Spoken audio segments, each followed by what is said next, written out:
Hello friends, आज के इस वीडियो में हम लोग क्लास 9th का 5th लेसन नाजीवाद को पढ़ने जा रहे हैं। ठीक है। अच्छा, वे बच्चे जो बीपीएससी 4.0 की तैयारी कर रहे हैं, साथ में किसी अदर एग्जाम्स की तैयारी कर रहे हैं जहां पे उन्हें वर्ल्ड हिस्ट्री पढ़ने की आवश्यकता है, तो वे इस वीडियो को देख सकते हैं। और इसके अलावा वे बच्चे जो क्लास 9th में हैं और जिन्हें ये नाजीवाद लेसन समझने में दिक्कत आ रही है, वे भी इस वीडियो को देख सकते हैं। ठीक है। तो चलिए स्टार्ट करते हैं कि नाजीवाद जो है वो क्यों आया और कैसे आया। आप सभी जानते हैं कि फर्स्ट वर्ल्ड वार 1914 से 18 के बीच में हुआ था। ठीक है।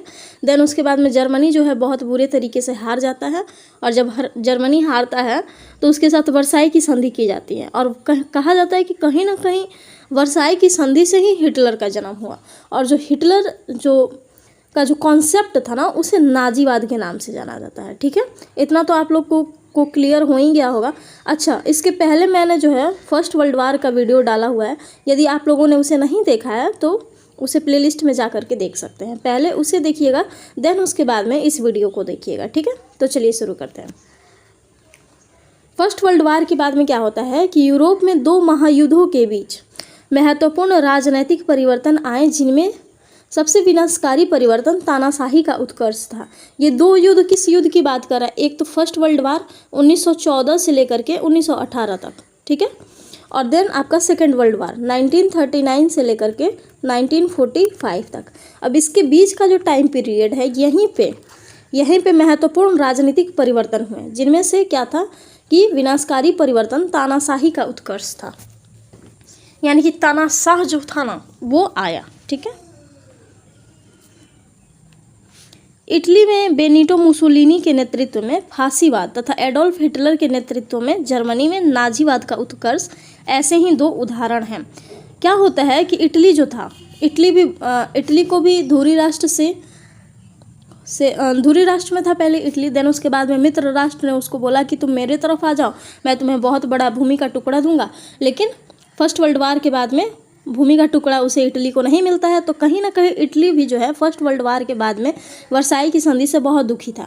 और यहाँ पे जो इटली में जन्म होता है मुसोलिनी का, और जर्मनी में होता है आपका हिटलर का। तो जर्मनी में जो हिटलर आया तो नाजीवाद का कॉन्सेप्ट लेके आया, और इटली में जब मुसोलिनी आया तो ये लेके आया आपका फांसीवाद का कॉन्सेप्ट। ठीक है। इतना तो क्लियर हो गया होगा। अब देखिए क्या होता है। नाजीवाद एक आक्रामक विचारधारा थी, जिसमें राष्ट्र की सर्वोपरिता को सबसे महत्वपूर्ण माना जाता था। अब ये जो नाजीवाद का कॉन्सेप्ट था ना, इसमें सबसे पहले क्या आता था? आपका राष्ट्र आता था।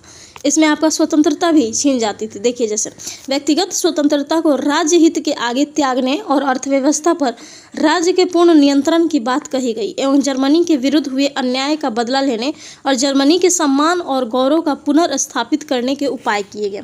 तो ये जो आपका नाजीवाद का कॉन्सेप्ट था, इसमें व्यक्तिगत स्वतंत्रता तो कुछ नहीं थी। ठीक है। व्यक्तिगत स्वतंत्रता क्या होती है, ये इस नाजीवाद में कोई कॉन्सेप्ट ही नहीं था।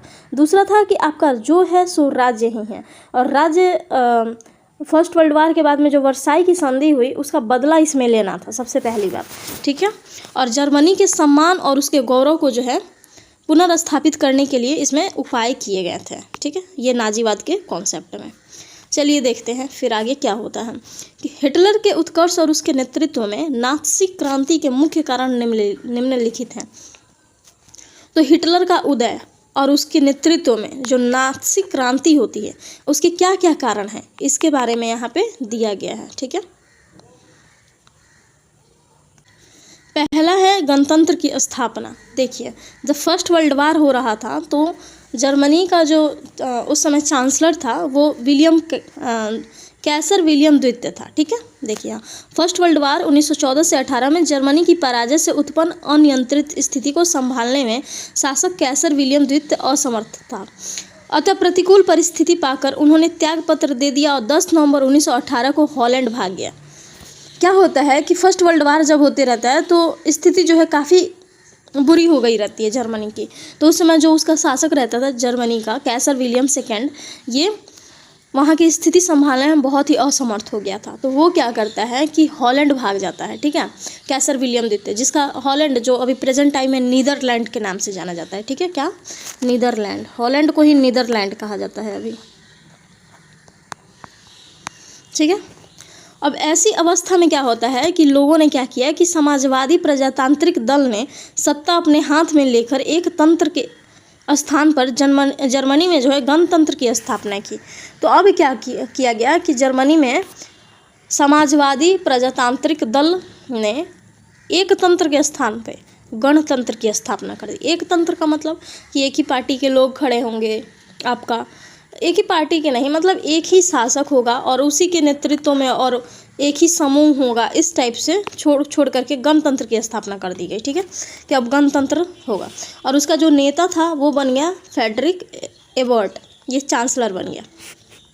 अब 11 नवंबर 1918 को ये क्या करता है, जो नया जो चांसलर बनता है जर्मनी का, ये क्या करता है कि युद्ध विराम पर हस्ताक्षर कर देता है, संधि करता है और देन हस्ताक्षर कर देता है 11 नवंबर 1918 को, और फर्स्ट वर्ल्ड वार आपका समाप्त हो जाता है।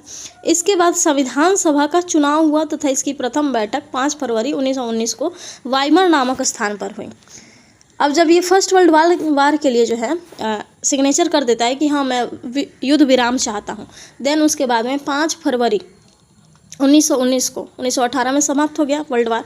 5 फरवरी 1919 को एक जगह होता है जिसका नाम होता है वाइमर, वहाँ पे जाता है सब और संविधान सभा का गठन किया जाता है और कहा जाता है कि अब क्या होगा कि संविधान बनेगा जर्मनी के लिए। और इसीलिए इस संविधान को जो है वाइमर संविधान या वाइमर गणतंत्र के नाम से जाना जाता है। हम लोग जानते हैं कि जर्मनी का जो संविधान है उसको वाइमर गणतंत्र कहा जाता है या वाइमर संविधान, इसीलिए, ठीक है, क्योंकि वो वाइमर नामक जगह पे बना था। अब देन 5 फरवरी 1919 से लेकर के 10 अगस्त 1919 तक संविधान बनता है और फाइनली 10 अगस्त 1919 को क्या हो जाता है, वाइमर संविधान जो है वो लागू हो जाता है। अब वाइमर संविधान के अनुसार जर्मनी में संघीय शासन व्यवस्था की स्थापना की गई और राष्ट्रपति को आपातकाल शक्तियाँ प्रदान की गई। तो अब यहाँ जर्मनी में कैसी शासन व्यवस्था लागू हो जाती है, संघीय शासन व्यवस्था जैसे भारत में है, और देन उसके बाद में राष्ट्रपति को आपातकाल की शक्ति दे दी गई है। क्या हमारे भारत में आपातकाल की शक्तियाँ हैं, राष्ट्रपति को प्राप्त है? बिल्कुल है। आर्टिकल 352, आर्टिकल 356, ठीक है, राष्ट्रीय आपात और राजकीय आपात। राष्ट्रीय आपात यानी कि नेशनल इमरजेंसी, ठीक है, और ये हो गया आपका स्टेट इमरजेंसी जिसको आप लोग राष्ट्रपति शासन भी कहते हैं, ये स्टेट में लगता है और ये पूरे देश में लगता है, और 356, और ये है राजकीय आपात, ठीक है। तो ये हो गया। अच्छा, ये दोनों कॉन्सेप्ट हम लोगों ने जर्मनी से ही लिया है। जर्मनी में पहले बन गया आपका 1919 में और देन हम लोगों ने उसे ले लिया। और यदि आप 360 की बात करें, आर्टिकल 360, तो ये क्या है, वित्तीय आपात है, और वित्तीय आपात हम लोगों ने कहाँ से लिया है, अमेरिका से लिया है, ठीक है। तो इतना तो आप लोग को समझ में आ गया होगा।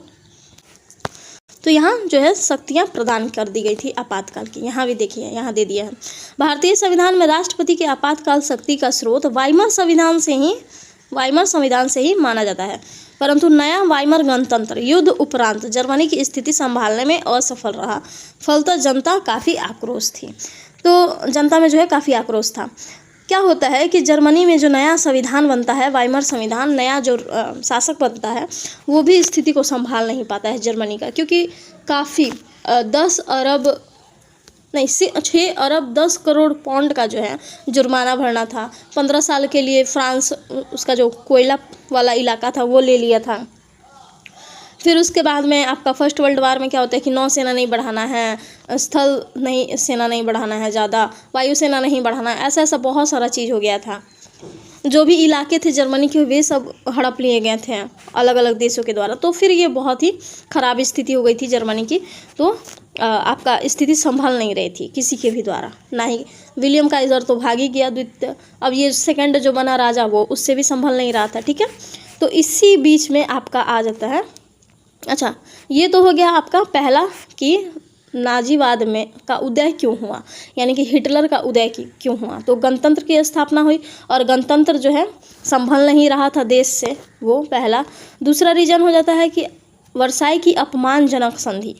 तो वर्साई का जो अपमानजनक संधि हुआ था वो भी कहीं ना कहीं हिटलर के जन्म में सहयोग करता है। कैसे, देखिए, फर्स्ट वर्ल्ड वार के बाद में 28 जून 1919 ईस्वी में जर्मनी में नई गणतंत्र को अपमानजनक वर्साई संधि पर हस्ताक्षर करने के लिए मजबूर किया गया। देखिए, आपसे ये क्वेश्चन पूछा जा सकता है कि जर्मनी में जो है वर्साई की संधि पर हस्ताक्षर कब किया? तो 28 जून 1919 को किया। वस्तुतः यह संधि काफ़ी कठोर और आरोपित थी। तो जो वर्साई की संधि थी, आप लोग तो जानते ही हैं, पिछले वीडियो में मैंने बताया ही था। तो वर्साई की संधि जर्मनी के लिए काफ़ी कठोर और अपमानजनक थी। इस संधि के द्वारा अंग भंग कर दिया गया। अल्सास और लॉरेन क्षेत्र फ्रांस को लौटा दिए गए तथा जर्मन क्षेत्र में स्थित सार नामक कोयले के खान को 15 वर्ष के लिए फ्रांस को दे दिया गया। उस क्षेत्र का शासन राष्ट्रसंघ को जो है सौंप दिया गया। अब ये फ्रांस को तो दे दिया गया और राष्ट्रसंघ को सौंप दिया गया कि वो देखेगा कि ढंग से काम हो रहा है कि नहीं, या फिर जो भी स्थिति है वहाँ की। राइन नदी घाटी के क्षेत्र को सेना रहित करने का निर्णय किया गया। अब जो राइन नदी घाटी का इलाका था, वहाँ पे सेना जर्मनी नहीं रख सकता है। सैनिक दृष्टिकोण से भी जर्मनी को पंगु बना दिया गया। बिल्कुल, थल सेना 1 लाख से ज़्यादा नहीं रखना था, वायुसेना नहीं रखना था, आपका नेवी नहीं रखना था। तो रखना क्या था भाई? जो जर्मनी जैसे स्वाभिमानी राष्ट्र के लिए उचित नहीं था। इस प्रकार वर्साई संधि से उत्पन्न असंतोष का भरपूर फायदा हिटलर ने उठाया। अब ये हिटलर को तो काफ़ी गुस्सा आ रहा था कि ऐसा संधि क्यों किया। ठीक है, तो पहला चीज़ हो गया कि गणतंत्र की स्थापना हो गई थी, देन उसके बाद में वर्साई की संधि हो गई थी, और तीसरा आपका आर्थिक संकट आ गया था। तो जर्मन गणतंत्र के सामने भीषण आर्थिक संकट जो है उस टाइम पे आ गया था। 1929 और 1930 के बीच में जो है ना, ये काफ़ी घनघोर तरीके से पूरा वर्ल्ड में ही आपका आर्थिक संकट आ गया था। तो ये 3 चीज़ थी जो कि कहीं ना कहीं नाजीवाद को प्रमोट कर रही थी और जर्मनी को आने में कहीं ना कहीं मदद की। ठीक है, अब देखते हैं क्षतिपूर्ति की कठोर शर्तें। फर्स्ट वर्ल्ड वार के बाद क्षतिपूर्ति के रूप में जर्मनी से वसूल किए जाने वाले 6 अरब 10 करोड़ पाउंड की निश्चित राशि जो है उसको लौटाना था। इधर मित्र राष्ट्र द्वारा भुगतान के लिए हमेशा दबाव बनाया जाता रहा, जो व्यवहारिक कदम नहीं था। एक तो पैसा मांग रहे थे ये कि हाँ, युद्ध में जितना पैसा खर्च हुआ है सभी देशों का, तुम ही दोगे जर्मनी, और ऊपर से बार बार टॉर्चर कर रहे थे कि तुम दो, जल्दी दो। तो इससे इरिटेट हो चुका था। ठीक है, आगे देखिए। साम्यवाद का बढ़ता संकट। 1917 में आपका रूसी क्रांति होता है, और रूसी क्रांति में बोल्शेविक जो होते हैं, यानी कि जो साम्यवादी होते हैं, उन्हीं का कहीं ना कहीं क्या, उन्हीं का जो है शासन स्थापित होता है। ठीक है, लेनिन जो आपका साम्यवादी नेता था वो बनता है और ये शासन व्यवस्था स्थापित करता है, समाजवादी सरकार बनाता है। तो पूरे वर्ल्ड में एक कॉन्सेप्ट जा रहा था कि अब धनी वाले शासन नहीं करेंगे, अब जो मजदूर है, किसान वर्ग है, वो जा कर के अब रूल करेगा पूरे देश को। और पूरे देश में क्या आएगा? समानता आएगी, कोई धनी नहीं रहेगा, कोई कुछ नहीं रहेगा। ठीक है, अब सरकार ही सब चीज़ करेगी। तो वैसा जो है विचार सब जगह आ रहा था पूरे वर्ल्ड में। तो यहाँ भी साम्यवादी संगठनों का निर्माण हुआ। कहाँ पे? जर्मनी में। साम्यवादियों ने वाइमर गणतंत्र को उखाड़ने और सर्वहारा वर्ग पर अधिनायकवाद लाने का प्रयास किया। अब साम्यवादी चाह रहे थे कि ये वाइमर वाला जो गणतंत्र है वो समाप्त हो जाए, देन उसके बाद में हम लोग अपना साम्यवादी वाला जो है सर्वहारा वर्ग लाएं और वो सर्वहारा वर्ग समाज को चलाए, पूरे जर्मनी को चलाए। अब जर्मनी के जो उद्योगपति थे, पूंजीपति थे, जमींदार थे, ये काफ़ी डर गए कि भाई मेरा तो सारा चीज़ ही चला जाएगा, पूरा धन दौलत गाड़ी घोड़ा जितना है सब चला जाएगा। अब ये जो है क्या करता है, हिटलर ने साम्यवादी विरोधी नारा दिया और जितने धनी वर्ग थे उसको अपने पक्ष में कर लेता है हिटलर। तो जब धनी वर्ग आ जाएंगे हिटलर के पक्ष में, तो एक काफ़ी बड़ा चीज़ जो है उसके पक्ष में आ जाता है। जब धनी वर्ग आ जाते हैं तो उसको रूल करने में काफ़ी सहायता मिलती है। ठीक है, अब धनी वर्ग को लगा कि भाई ये तो मेरे काम का बात कर रहा है और ये कह रहा है कि जर्मनी में जो है आपका साम्यवाद नहीं आएगा, तो ये मेरे फ़ायदे का है, इसलिए मैं इसके तरफ से रहूँगा। ठीक है, इस तरीके का इन लोगों का कॉन्सेप्ट हो गया। ठीक है, अतः कहा जा सकता है कि फर्स्ट वर्ल्ड वार के बाद जर्मनी की तत्कालिक स्थिति काफ़ी दयनीय थी। बिल्कुल बहुत ही ज़्यादा दयनीय थी। चारों ओर निराशा और अराजकता का वातावरण था। जर्मन जनता वैकल्पिक नेतृत्व के बारे में सोच रही थी। अब जर्मन जनता कुछ सोच रही थी कि भाई हम वाइमर गणतंत्र को हटाएं, कि क्या करें, कैसे करें, कुछ तो समझ नहीं आ रहा है। खाने पीने से लेकर के सब चीज़ का अभाव हो पड़ा था। अभी ये जो जर्मन जनता वैकल्पिक नेतृत्व के बारे में सोच ही रही थी कि उसे हिटलर जैसा तेजस्वी नेता मिला और उसकी आवाज़ में जादू था, जिसकी करिश्माई व्यक्तित्व में चुंबकीय जो है आकर्षण तो था ही। जर्मन जनता से उसने खुशहाली का वादा किया और वो हिटलर जो है वो काफ़ी कुशल प्रवक्ता था, जिसकी वजह से जो है वो लोगों को जो अपने तरफ आकर्षित कर पाता था अपने भाषणों के द्वारा, ठीक है। जर्मन जनता से उसने खुशहाली का वादा किया और राष्ट्र के गौरव की पुनर्स्थापना का जो है वचन दिया, और कहता है कि मैं पूरे जर्मनी में खुशहाली ला दूंगा, राष्ट्र के गौरव की स्थापना कर दूंगा फिर से। जर्मन जनता उसके शब्द जाल में फंसकर अपना भविष्य उसके हाथों में सौंप दी, और इस प्रकार हिटलर के उदय की पृष्ठभूमि का निर्माण हुआ, ठीक है। तो पहला चीज़, क्यों आया हिटलर, क्यों उसको सपोर्ट मिला, क्यों उसने रूल किया। तो पहला चीज़ आया कि आपका फर्स्ट वर्ल्ड वार के बाद में स्थिति काफ़ी गंभीर हो चुकी थी जर्मनी की, और लोग जो है सोच रहे थे कि कुछ अच्छा सा कोई नेता मिल जाए जिसकी वजह से हम लोग जर्मनी को फिर से वैसा ही बना सके जैसा पहले था, ठीक है। उस टाइम में गणतंत्र की स्थापना हो चुकी थी, ठीक है। तीसरा, आपकी आर्थिक स्थिति बहुत ही दयनीय हो चुकी थी जर्मनी की। आपका चौथा देखा जाए तो चौथा क्या हुआ था, साम्यवाद बढ़ रहा था। देन साम्यवाद के लिए आया आपका हिटलर, बोला कि मैं साम्यवाद नहीं लाऊंगा, ठीक है। तो ये सभी चीज़ें थी जो हिटलर को बढ़ावा दी। अब देखते हैं हम लोग हिटलर और इसके कार्य के बारे में। ये है आपके हिटलर जो कि जर्मनी के थे, ठीक है। जर्मनी में रूल करते हैं, और इनके जो पार्टी था, इनका पार्टी का नाम क्या था, नाजीवाद। नाजीवाद एक विचारधारा है, आप यूँ कह लें, ठीक है। चलिए, एडोल्फ हिटलर का जन्म 20 अप्रैल 1889 को ऑस्ट्रिया के ब्रोना नामक शहर में एक साधारण परिवार में हुआ था। कहाँ पे, जर्मनी में इनका जन्म नहीं होता, हालांकि जर्मनी में आकर ये रूल करते हैं। इनका जन्म ऑस्ट्रिया के ब्रोना नामक एक शहर में हुआ था। इनका जो लालन पालन है वो सही तरीके से नहीं हो सका था। बचपन में ये चित्रकार बनना चाहते थे। आपसे ये एग्जाम में क्वेश्चन पूछा जा सकता है कि हिटलर का जो है बचपन में क्या हॉबीज़ था या उनको क्या पसंद था। तो हिटलर का चित्रकार बनना चाहता था, ठीक है, परंतु उसकी इच्छा पूरी नहीं हो सकी। अंततः उसने सेना में नौकरी कर ली और फर्स्ट वर्ल्ड वार 1914 से 18 में वह जर्मनी की तरफ से लड़ा और युद्ध में अभूतपूर्व वीरता के लिए उसे आयरन क्रॉस प्राप्त हुआ। सेकंड क्वेश्चन पूछा जाएगा कि हिटलर को जो है फर्स्ट वर्ल्ड वार में वीरता के लिए कौन सा पुरस्कार प्राप्त हुआ, तो आयरन क्रॉस, ठीक है। परंतु जर्मनी द्वारा विराम संधि पर हस्ताक्षर करने से उसे भारी निराशा हुआ। अब जो जर्मनी जो है, जर्मनी की तरफ से ये लड़ रहा था सेना में, काफ़ी अच्छा इसने अपना योगदान दिया, इसके लिए इसको आयरन क्रॉस मिल गया। अब जर्मनी जब हस्ताक्षर किया कि मैं युद्ध पे विराम देता हूँ, तो काफ़ी इसको दुख हुआ, और युद्ध के बाद ये क्या करता है कि जर्मन वर्कर्स पार्टी का सदस्य बन गया, ठीक है। कौन सा, जर्मन वर्कर्स पार्टी। देन उसके बाद में इस पार्टी को 1920 में इस पार्टी का नाम बदलकर national socialist German workers party, देखिए जर्मन वर्कर्स पार्टी, ठीक है। और देन इसके बाद में 1920 में बन जाता है national socialist German workers party. तो ये सेम ही चीज़ रहेगा, बस नेशनल सोशलिस्ट आ जाएगा, ठीक है, 1920। अब ये जो है धीरे धीरे हिटलर इसका फ्यूहरर यानी कि नेता बन गया। फाइनली जो हिटलर क्या करता है, इसका फ्यूहरर का मतलब होता है नेता।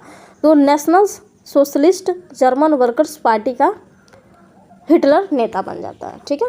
हिटलर ने अपने चारों तरफ रुडोल्फ और गोबल्स जैसे हंगामा करने वाले को इकट्ठा किया, और जिसकी नीति थी अफवाह को इतना फैला दो कि वह सत्य प्रतीत होने लगे। तो आपका जो है ये क्वेश्चन पूछा जा सकता है कि ये किसकी नीति थी, तो आपका हिटलर की नीति थी कि अफवाह को इतना फैला दो कि यह सत्य ही प्रतीत होने लगे।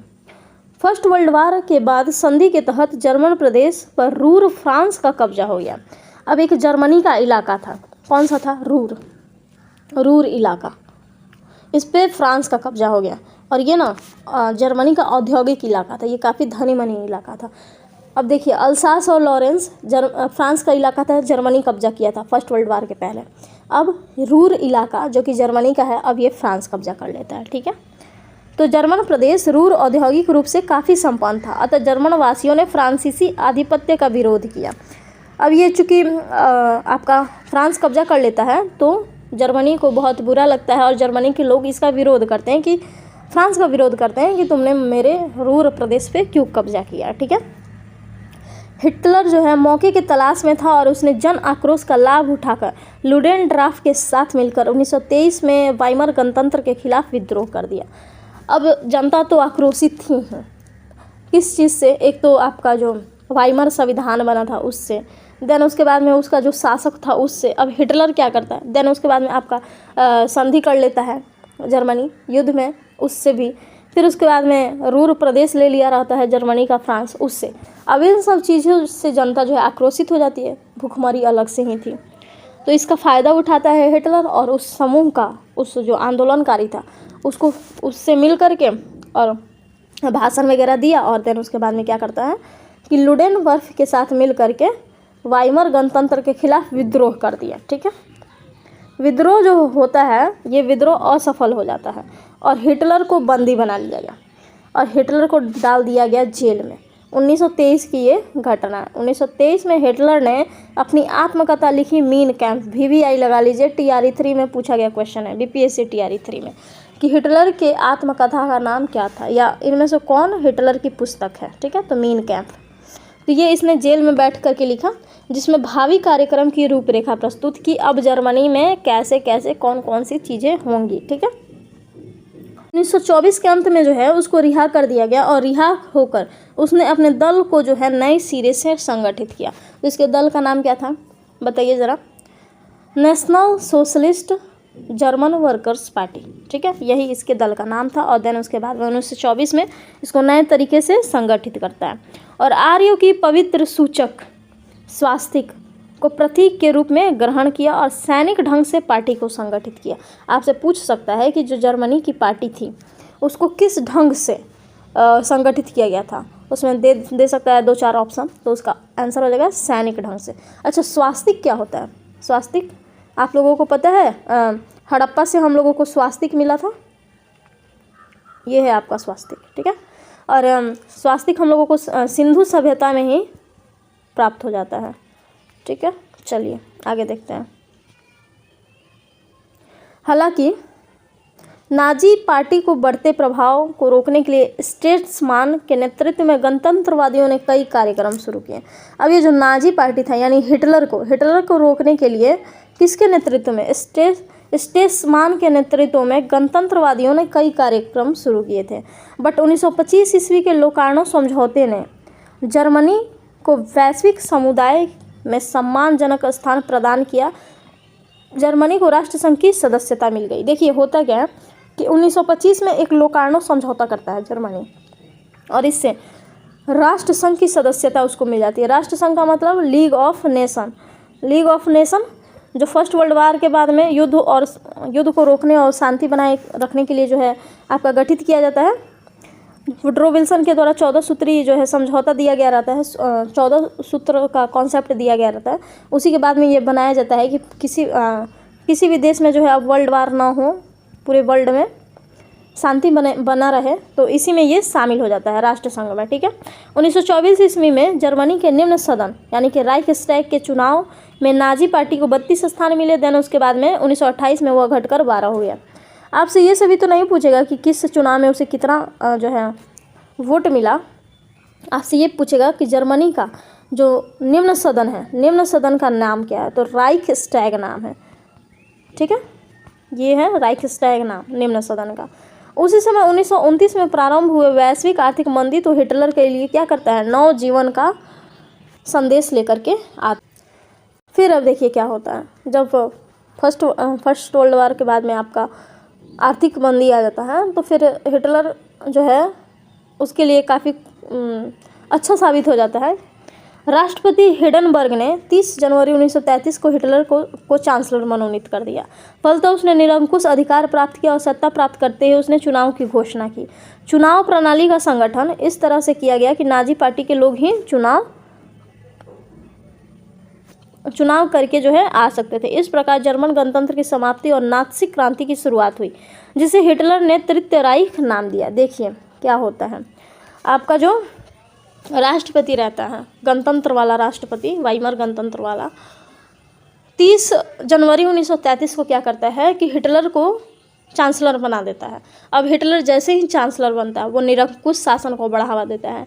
क्या करता है कि वो चुनाव का घोषणा करता है और चुनाव में जो है एक ही पार्टी होगी यानी कि नाजी पार्टी होगी, वहीं से लोग चुन करके आएंगे, कोई दूसरा पार्टी नहीं होगा। जैसे हम लोग में बीजेपी है, कांग्रेस है, बहुत सारे पार्टी हैं, तो वैसा नहीं है कि बीजेपी से मेरा मन किया मैं बीजेपी से वोट दे करके किसी को लाई, किसी को कांग्रेस से लेकर के आई, ऐसा नहीं था। बस एक ही पार्टी है और मानते हैं कि आपका बीजेपी पार्टी हो गया, ठीक है। और बीजेपी क्या की कि संशोधन कर दी और बोल दी कि सिर्फ एक ही पार्टी होगा, बीजेपी में ही लोग रहेंगे और उसी से चुनाव करके संसद में बैठेंगे, ऐसा कुछ कर दिया इसने, ठीक है। और इस चीज़ को तृतीय राइख नाम दिया, ठीक है। अब अगस्त 1934 में हिंडनबर्ग जो वहाँ का राष्ट्रपति था पूर्व, वो मर जाता है और चांसलर और राष्ट्रपति के पद को जो है मिला करके एक कर दिया। किसने? हिटलर ने क्या किया कि चांसलर और राष्ट्रपति का पद मिला करके एक कर दिया और हिटलर जो है जर्मनी का सर्वेसर्वा बन गया। अब उसने नाजीवादी दर्शन एवं विदेश नीति का अवलंबन किया, जिसके कारण पूरे विश्व में तनाव का वातावरण का निर्माण हो गया और द्वितीय विश्व युद्ध जो है नज़दीक दिखाई पड़ने लगा। अब ये क्या करता है कि जो वर्साई की संधि हुई रहती है या फिर जो भी अलग अलग चीज़ें हुई रहती हैं उसमें कहीं ना कहीं हस्तक्षेप करता है, उसको रद्द करने की कोशिश करता है। फिर पूरे वर्ल्ड में ही वातावरण ख़राब हो जाता है, तनाव का माहौल हो जाता है और लगता है कि अब तो सेकेंड वर्ल्ड वार होके ही रहेगा। ये तो फिक्स था कि सेकेंड वर्ल्ड वार होगा, लेकिन इतना जल्दी होगा ये किसी को नहीं पता था, ठीक है। चलिए अब देख लेते हैं हम लोग फटाफट कि नाजीवादी दर्शन में आखिर था क्या। तो नाजीवाद में उदारवाद और लोकतंत्र का जो है कट्टर विरोध की अवधारणा है, यानी कि नाजीवाद उदारवाद को प्रमोट नहीं करता, ना ही लोकतंत्र को प्रमोट करता है, ठीक है।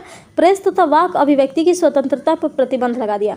अब ये जो भी अभिव्यक्ति की स्वतंत्रता है उसको भी रद्द कर देता है एवं विरोधी दल का सफाया कर दिया। जो भी इसके विरोध में कोई बोलता था तो उसको साफ कर देता था, ठीक है, यानी कि उसको मृत्यु के घाट उतार देता था। उसने शिक्षण संस्थाओं तथा जनसंचार पर प्रतिबंध लागू किया। अब ये जो शिक्षण संस्थाएं थीं जो चल रही थीं पुराने तरीके से और जनसंचार के माध्यम से सब पे प्रतिबंध लगा दिया।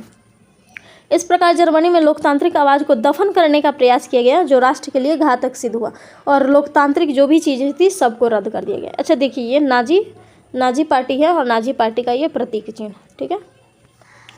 देन उसके बाद में यह दर्शन अंतर्राष्ट्रीय समाजवाद का भी प्रबल विरोधी था। अब जो इंटरनेशनल लेवल पे अलग अलग देशों में जो समाजवाद का कॉन्सेप्ट आ रहा था कि सभी समान होंगे, इसका ये प्रबल विरोधी था। ये कहता था कि जो धनी हैं वो धनी वर्ग जो है वो अपना कुछ ना दें, मतलब आप समझ रहे हैं ना समाजवाद क्या होता है। तो ये इसका प्रबल विरोधी था, ठीक है। चलिए आगे देखते हैं। नाजीवादी दर्शन में सर्वसत्तावादी राज्य की संकल्पना है, अर्थात इसके अनुसार राज्य के भीतर ही सब कुछ है और राज्य के बाहर एक विरुद्ध कुछ नहीं है। नाजीवाद कहता था कि जो भी चीज़ है वो सब राज्य ही है। राज्य के लिए आप व्यक्तिगत स्वतंत्रता छोड़ दीजिए, राज्य के लिए आप अभिव्यक्ति की स्वतंत्रता छोड़ दीजिए, जितनी भी चीज़ें हैं राज्य ही हैं, उसके अलावा कुछ नहीं है, उसके बाहर तो कुछ भी नहीं है, ठीक है। यह दर्शन उग्र राष्ट्रवाद पर बल देता था। कहीं ना कहीं ये जो नाजीवादी दर्शन था ये राष्ट्रवाद तो लाता था, लेकिन उग्र राष्ट्रवाद लाता था कि कट जाएंगे मर जाएंगे राष्ट्र के लिए, ऐसा कॉन्सेप्ट लाता था। हिटलर ने सत्ता प्राप्त करते ही उग्र राष्ट्रवाद पर बल दे दिया, ठीक है। नाजीवादी जो है राजा की निरंकुश शक्ति पर बल प्रदान करता था। एक जो राजा होता है ना जो काफ़ी निरंकुश होता है, मैं जो बोल दिया वही सही है, इसके अलावा कुछ सही नहीं है, जनता जाए भाड़ में, मेरा उससे मतलब नहीं है, हम जो कह दिए वही सही है जो भी है। तो ये निरंकुश शक्ति पर कहीं ना कहीं बल देता था, ठीक है। सत्ता में आते ही उसने गुप्तचर पुलिस गेस्टापो का संगठन किया, जिसका आतंक पूरी जर्मनी पर छा गया। उसने विशेष कारागृह की स्थापना की, जिसके माध्यम से राजनीतिक विरोधियों का दमन किया गया। देखें, ये VVI लगा लीजिएगा। गेस्टापो एक तो आपका चेका था, चेका याद है आपको? चेका आपका रसिया रिवॉल्यूशन से था और ये भी गुप्तचर पुलिस संस्था था, ठीक है। देन आपका आ गया गेस्टापो। गेस्टापो आपका संबंधित है किससे? जर्मनी से, और ये भी आपका गुप्तचर पुलिस है, ठीक है। तो इसने एक विशेष कारागृह की स्थापना की और जिसके माध्यम से राजनीतिक विरोधी जो राजनीति में इसका विरोध करते थे ना उसका दमन कर देता था। अब जर्मनी में एक पार्टी थी नाजी पार्टी और एक नेता था हिटलर। अब जो होगा वो नाजी पार्टी करेगा और जो शासन करेगा वो सिर्फ और सिर्फ हिटलर करेगा। तो ऐसा कॉन्सेप्ट हो गया था जर्मनी का, ठीक है। अब हिटलर देखिए क्या करता है। हिटलर ने जर्मनी में तानाशाही शासन की स्थापना की, जिसके दूरगामी परिणाम जो है सही नहीं हुए, क्योंकि तब पूरा विश्व जो है स्वयं को द्वितीय विश्व युद्ध के नज़दीक खड़ा पा रहा था। अब ये हिटलर तानाशाही शासन स्थापित कर देता है पूरे जर्मनी में, देन उसके बाद में इसका प्रभाव सही नहीं पड़ता, ठीक है। अब नाजीवाद का प्रभाव जो है पूरे विश्व में कैसा प्रभाव पड़ता है नाजीवाद का, इसे अब हम लोग देख लेते हैं। यूरोप के अन्य देशों में स्वतंत्रता विरोधी भावनाओं को प्रोत्साहन मिला। तो कहीं ना कहीं जब जर्मनी में ऐसी चीज़ें हो रही थी तो पूरे यूरोप में ये चीज़ फैल रही थी और स्वतंत्रता विरोधी जो निरंकुश है वो निरंकुशता की तरफ बढ़ रहा था, ठीक है। यानी लोगों की स्वतंत्रताएं कहीं ना कहीं छीन रही थी। सेकंड, विश्व में शांति विरोधी वातावरण का निर्माण हुआ। बिल्कुल करेक्ट। अब कोई कुछ विरोध में बोल दे तो उसको मार ही देना, तो ये शांति विरोधी वातावरण जो था वो खत्म हुआ। शांति विरोधी वातावरण बढ़ा, यानी कि शांति खत्म हुई। तथा राष्ट्र संघ द्वारा प्रतिपादित सामूहिक सुरक्षा के सिद्धांत को आघात पहुंचा। और राष्ट्र संघ ने क्या कॉन्सेप्ट दिया था कि ये ध्यान रखा जाए कि अब कभी भी वर्ल्ड वार न हो, बट ऐसा चीज़ तो हो नहीं रहा था, इसको आघात पहुंचा। पूरे विश्व में साम्यवाद विरोधी आंदोलन में तेजी आई। जो समाजवाद का कॉन्सेप्ट था जिसमें था कि सभी वर्ग जो है समान रहेंगे, ये इसके विरोध में आंदोलन में तेजी आना शुरू हो गया। यूरोप में तुष्टीकरण की नीति का प्रचलन हुआ। अब ये तुष्टीकरण क्या है, तो एक ग्रुप को इतना ज़्यादा सपोर्ट करना कि दूसरे ग्रुप पे वैल्यू ही ना देना, तो ये हो गया तुष्टीकरण की नीति। जैसे कि इंग्लैंड जो है ये जर्मनी को सपोर्ट कर रहा था बहुत ही ज़्यादा कि हाँ मतलब इसको बहुत ही ज़्यादा प्रसन्न कर रहा था, और जो दूसरा वर्ग था, दूसरा देश था, इस पर ज़रा भी वैल्यू ही नहीं दे रहा था। तो ये हो गया तुष्टीकरण की नीति। चाहे वो गलत हो सही हो, हम तुम्हें संतुष्ट करेंगे, तो ये हो गया तुष्टीकरण की नीति। पांचवा है द्वितीय विश्व युद्ध। द्वितीय विश्व युद्ध का फाइनली जो है आगाज हो जाता है।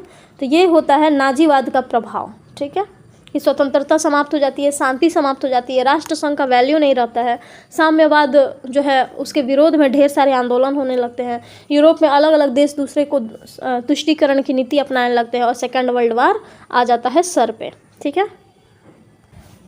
अब हिटलर की जो है विदेश नीति कैसी कैसी थी, तो देख लेते हैं विदेश नीति।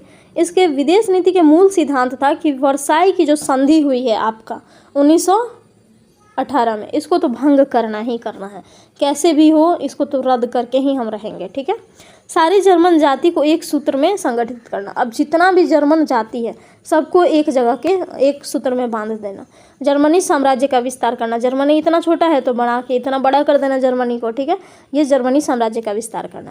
साम्यवाद के प्रसार को जो है रोकना। अब ये जो साम्यवाद चल रहा था पूरे यूरोप में उस टाइम 1917 की क्रांति के बाद में, आपका जो बोल्शेविक क्रांति हुई थी रसिया में, तो इसके प्रसार जो हो रहे थे उसको समाप्त करना, ठीक है। इन सिद्धांतों की प्राप्ति के लिए उसने निम्न कदम उठाए। अब ये जो चीज़ें थी कि वर्साई की संधि को रद्द कर देना है, समाजवाद को बढ़ावा नहीं देना है, इन सब चीज़ों के लिए इसने क्या क्या किया, तो राष्ट्र संघ से पृथक हो गया। पहले वर्साई की संधि को भंग कर दिया, बोला मैं वर्साई की संधि को नहीं मानता। पोलैंड के साथ 10 वर्षीय समझौता कर लिया और ब्रिटेन से समझौता कर लिया। तो पहले इन सभी चीज़ों को देख लेते हैं, ठीक है। तो पहला काम ये क्या करता है, जर्मनी राष्ट्र संघ से पृथक हो जाता है, ठीक है। राष्ट्र संघ से जो बनाया गया था वो किस चीज़ के लिए, कि पूरे वर्ल्ड लेवल पे शांति बनाया जाए और कहीं पे भी युद्ध ना हो, इसको विशेष ध्यान दिया जाए। तो ये चाहता तो था ही कि युद्ध हो, तो राष्ट्र संघ से अलग हो जाता है, ठीक है। हिटलर ने अपने उद्देश्य की प्राप्ति के लिए सर्वप्रथम 1933 में जेनेवा निशस्त्रीकरण की शर्तें सभी राष्ट्र पर समान रूप से लागू करने की मांग की, परंतु जब उसे सफलता नहीं मिली तो उसने जर्मन प्रतिनिधियों को वापस बुला लिया। 1933 में राष्ट्र संघ की सदस्यता छोड़ने की घोषणा कर दी। देखिए हिटलर क्या करता है कि 1933 की ये बात है, 1933 में जर्मन निशस्त्रीकरण जो है एक क्या होता है, मतलब कि हाँ हम अब जो उसमें देश शामिल थे, एक संधि होता है जिसमें मतलब 1933 में एक संधि होता है, ठीक है, जिसमें देश शामिल थे। और ये जो देश शामिल थे इनको था कि शस्त्र नहीं रखना है, ठीक है, ज़्यादा नहीं रखना है, उसका एक लिमिटेशन था। तो इसमें जर्मनी ने कहा कि जितने भी देश है सबको शामिल किया जाए। तो जो बड़े बड़े देश थे वे शामिल नहीं हो रहे थे, तो जर्मनी कहता है कि मैं तब इसमें नहीं रहूँगा और इससे निकल जाता है, ठीक है। और अपने जो प्रतिनिधि हैं, यानी कि जो इसको लीड करने के लिए, जैसे हमारे देश के दूतावास जो होते हैं और जो राजदूत होते हैं अलग अलग देशों में जाते हैं, तो कुछ अगर विवाद हो जाता है तो हम अपने राजदूतों को बुला लेते हैं। वही काम यहाँ पे ये जर्मनी करता है कि अपने जो प्रतिनिधि थे वहाँ से उसको बुला लेता है और फिर उसके बाद में क्या करता है कि ये 1933 में राष्ट्रसंघ की सदस्य छोड़ने की घोषित कर देता है कि अब मैं राष्ट्रसंघ को छोड़ता हूँ। ओके, नेक्स्ट है वर्साई की संधि को भंग करना। 1935 में हिटलर ने वर्साई की निशस्त्रीकरण संबंधी सभी धाराओं को तोड़ने की घोषणा की। अब वर्साई में कहा गया था कि 1 लाख से ज़्यादा थल सेना नहीं रखना है, वायु सेना नहीं रखना है, जल सेना नहीं रखना है। तो इन सभी चीज़ों को ये भंग कर देता है। कौन? आपका जर्मनी। कहता है मैं नहीं मानता इन सब चीज़ों को। ठीक है, गया आपका वर्साई की संधि गया। देन आगे, अब जर्मनी को अपने वर्साई की संधि से मुक्त समझेगा। अब जो जर्मनी है वो खुद को मुक्त समझता है वर्साई की संधि से। ठीक है, अब ये क्या करता है जर्मनी ना कि पोलैंड के साथ 10 वर्षीय समझौता करता है, यानी कि एक संधि करता है जिसमें 10 साल के लिए इसमें डील होता है। क्या डील होता है? हिटलर ने 1934 में पोलैंड के साथ 10 वर्षीय अनाक्रमण संधि की, जिसके अनुसार यह तय हुआ कि वे एक दूसरे के वर्तमान सीमाओं का किसी प्रकार अतिक्रमण नहीं करेंगे। ठीक है, अब मानते हैं कि ये जर्मनी हुआ आपका और ये हो गया आपका पोलैंड। ठीक है, तो जर्मनी ना ही पोलैंड पे आक्रमण करेगा और इसकी सीमा का अतिक्रमण करेगा, ना ही पोलैंड जर्मनी पे आक्रमण करेगा और इसके सीमा का अतिक्रमण करेगा। तो ऐसा जो है 10 साल के लिए ये डील होता है। ठीक है, जैसे अभी इंडिया और चाइना में आप लोग देखेंगे कि ये है, तो यहाँ पे जो है ये वाला इलाका हो या फिर वो अक्साई चाइना वाला इलाका हो, तो यहाँ पे क्या डील है कि हम लोग जो है युद्ध जो है वो किसी भी गोले बारूद इन सभी चीज़ों से, तोप टैंक इन सब से नहीं करेंगे, हाथ से या लाठी से लड़ाई करेंगे। तो उसी टाइप से वहाँ पे भी क्या हुआ था, ऐसा डील हुआ था। ठीक है, अब आपका कर लेता है ये ब्रिटेन से समझौता। अब ब्रिटेन से जब समझौता करता है 1935 में, जर्मनी तथा ब्रिटेन में समझौता हो गया, जिसके अनुसार ब्रिटेन ने स्वीकार कर लिया, ब्रिटेन जो है एक्सेप्ट कर लेता है कि जर्मनी जो है अपनी सैन्य शक्ति यानी कि स्थल आर्मी और वायु सेना बढ़ा सकता है, बशर्ते वो अपनी नौसेना जो है 35% से अधिक ना बढ़ाए। तो ये जर्मनी जो पहले 1 लाख से ज़्यादा जो है उसको सेना नहीं रखना था आर्मी, उसके बाद में नौसेना भी नहीं रखना था, वायु सेना भी नहीं रखना था। तो अब ये हो जाता है कि वायु सेना रखेगा, स्थल सेना भी रखेगा और 35% से ज़्यादा नेवी नहीं रखेगा। ठीक है, तो ये ब्रिटेन के साथ समझौता कर लेता और कहीं ना कहीं ये जो है हिटलर का कूटनीति में ये बहुत ही बड़ा विजय था। देखिए तो आप ध्यान से। अब नेक्स्ट आते हैं रोम बर्लिन धूरी। मित्र की तलाश में हिटलर जो एक चाहता था ये कि मेरा एक ऐसा फ्रेंड मिल जाए जो मेरी ही तरह हो। ठीक है, इटली की ओर हाथ बढ़ाया और इस प्रकार रोम बर्लिन धुरी का निर्माण हुआ। तो जब ये इटली और क्या नाम है जर्मनी दोनों मिले तो ये क्या होता है, रोम बर्लिन धुरी का निर्माण हो जाता है। ठीक है, चलिए नेक्स्ट देखते हैं कॉमेंटन विरोधी समझौता। अब ये कॉमेंटन क्या होता है, देखिए कम्युनिस्ट इंटरनेशनल दोनों को मिला करके बनाया गया आपका कॉमेंटन, कम्युनिस्ट और इंटरनेशनल, इन दोनों को मिला करके कम्यूनटन। ठीक है, ये यहाँ से इतना ले लिया गया और यहाँ से इतना ले लिया गया। कम्यूनटन का मतलब हुआ कि वर्ल्ड लेवल पे, इंटरनेशनल लेवल पे, अलग अलग देश के लेवल पे जो है कम्युनिस्ट की स्थापना करना, यही है कम्यूनटन। अब ये साम्यवादी खतरा से बचने के लिए जर्मनी, इटली और जापान के बीच कम्यूनटन विरोधी समझौता हुआ कि जर्मनी, इटली और जापान ये जो तीनों देश हैं ये कम्यूनटन का विरोध करेंगे, यानी कि वर्ल्ड लेवल पे जो समाजवाद आ रहा है उसका विरोध करेंगे। और इसके लिए जो समझौता हुआ है 1936 में हुआ है। ठीक है, जो कालांतर में धुरी राष्ट्र के नाम से प्रसिद्ध हुआ। अब ये क्वेश्चन पूछा जा सकता है आपसे कि धुरी राष्ट्र में कौन कौन से थे, जर्मनी, इटली और जापान था। ठीक है, इनके बीच कम्यूनटन संधि कब हुआ, तो 1936 में हुआ। कम्यूनटन संधि का मतलब क्या होता है कि वर्ल्ड लेवल पे आपका कम्युनिस्ट को जो बढ़ावा दिया जा रहा है उससे, उसके विरोध में जो है समझौता। ठीक है, कम्यूनटन विरोधी समझौता। ओके, अब देखिए ऑस्ट्रिया और चेकोस्लोवाकिया का विलयन, यानी कि ऑस्ट्रिया को भी मिला लेता है जर्मनी और चेकोस्लोवाकिया को भी मिला लेता है अपने साम्राज्य में, और इसी के लिए क्या होता है, युद्ध होता है। ठीक है,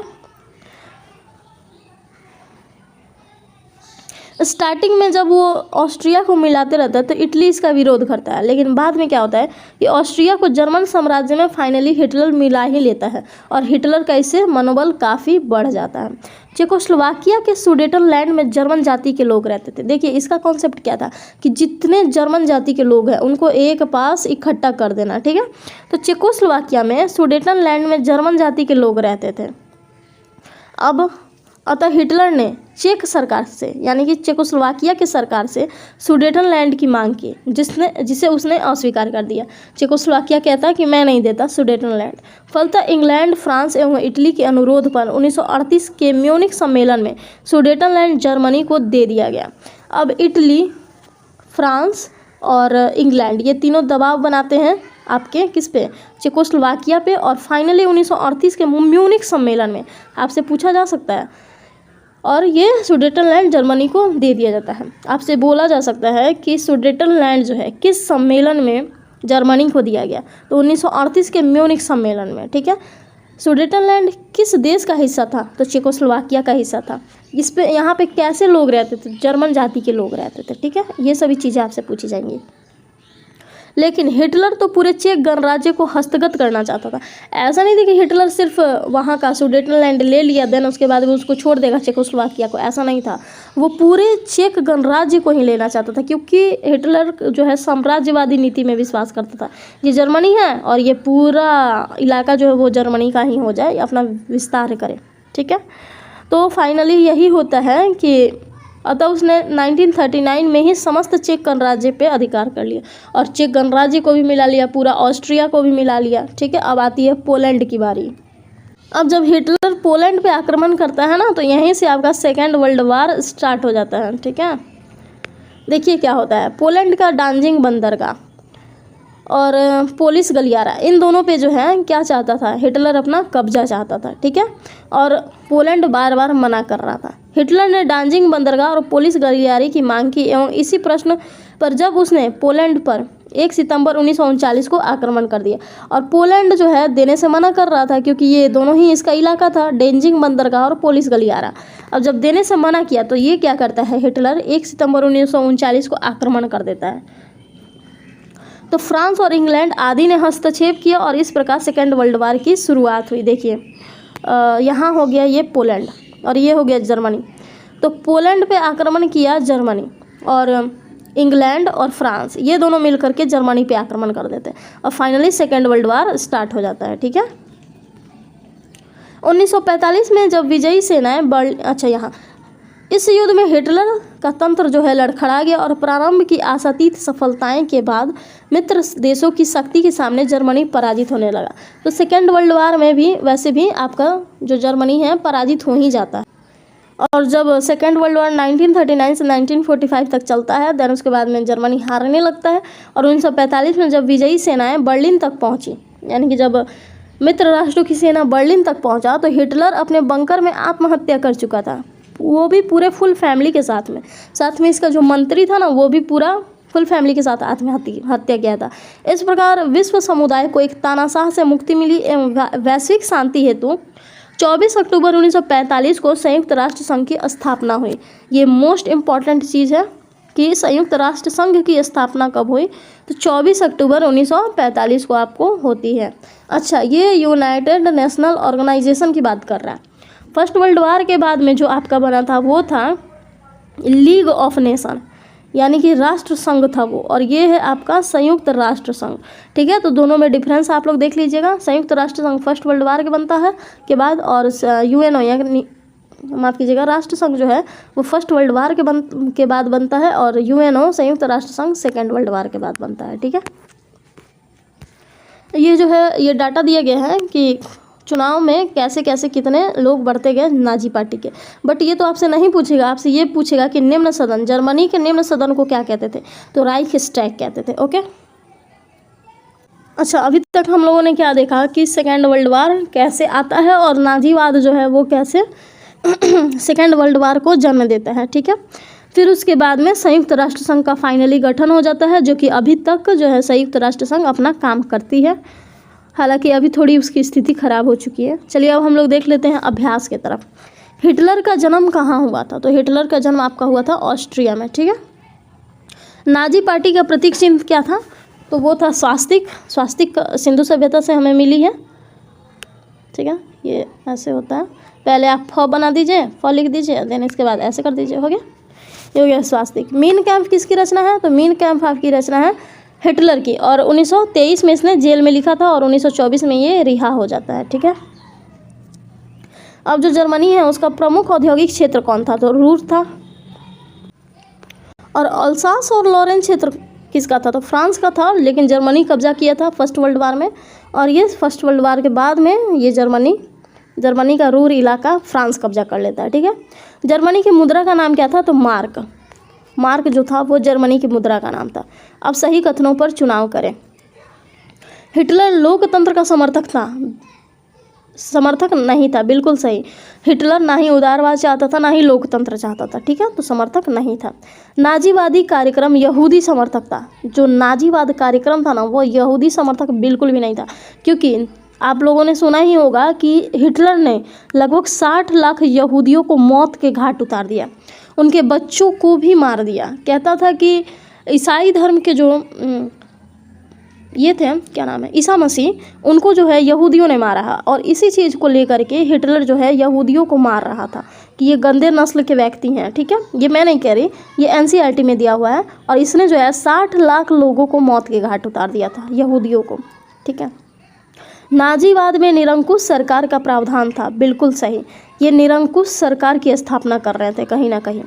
वर्साय संधि में हिटलर के उत्कर्ष के बीज निहित थे। हाँ, वर्साय का जो संधि हुआ था, यदि वो नहीं हुआ रहता, इतना कठोर संधि नहीं हुआ रहता, तो कहीं ना कहीं ये हिटलर जो है नहीं जन्म लेता। नाजीवाद में सैनिक शक्ति एवं हिंसा को गौरवान्वित किया जाता है। तो नाजीवाद में सैनिक शक्ति तो बिल्कुल रहता है और हिंसा वो भी रहता है। और इसलिए तो हिटलर जब आता है 1924 में निकल कर के जेल से, तो सैनिक तरीके से जो है अपने पार्टी का गठन करता है, और हिंसा तो होती ही है। अब हम लोग देख लेते हैं फिल इन द ब्लैंक्स। तो हिटलर का जन्म कहाँ पे होता है, ऑस्ट्रिया में होता है 1889 ईस्वी में, ठीक है। हिटलर जर्मनी का चांसलर का पद कब संभालता है, तो 1933 में। और किसने दिया था हिटलर को चांसलर का पद, तो राष्ट्रपति हिडेनबर्ग ने दिया था, ठीक है। जर्मनी ने राष्ट्रसंघ से संबंध विच्छेद कब कर लिया, तो 1933 में संबंध विच्छेद कर लेता है। आगे देखते हैं, नाजीवाद का प्रवर्तक कौन था, तो हिटलर था। और जर्मनी के निम्न सदन को डैश कहा जाता था, मैंने कहा था ना, तो जर्मनी का जो निम्न सदन है उसको राइक्सटैग कहा जाता था, ठीक है। नेक्स्ट आते हैं, सही मिलान करें। तो गेस्टापो क्या था, गेस्टापो गुप्तचर पुलिस थी जो कि जर्मनी में काम कर रही थी हिटलर के नेतृत्व में, और ये भी आई है, आप इसे बहुत ही अच्छे से याद कर लीजिएगा। वाइमर क्या था, तो वाइमर एक जर्मनी का शहर था। और वाइमर संविधान पूछेगा तो वाइमर संविधान जो है जर्मनी से रिलेटेड है। सीने गांव क्या था, तो सीने गांव यहूदियों का प्रार्थना गृह था, यानी कि यहूदी जहाँ पे प्रार्थना करते थे वो था सीने गांव। ब्राउन शर्ट्स क्या था, तो निजी सेना थी। और हिंडनबर्ग कौन थे, तो जर्मनी के राष्ट्रपति थे, ठीक है। तो अब ये आपका जो है नाजीवाद का जो लेसन है ये समाप्त होता है यहीं पे। अगर आपको वीडियो अच्छी लगी तो इसे लाइक शेयर एंड सब्सक्राइब कीजिए। Thank you.